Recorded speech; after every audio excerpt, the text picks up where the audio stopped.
So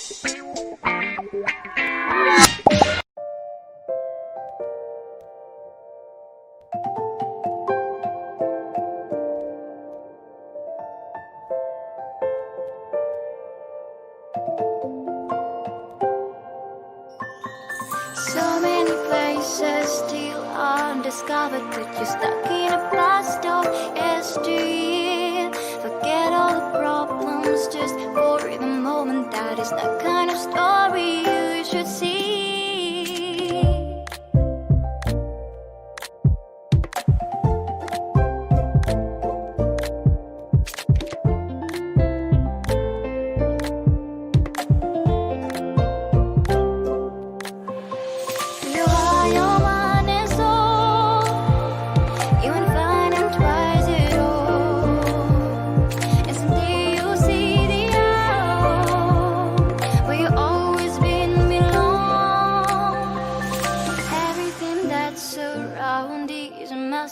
Just open the eyes of your own heart.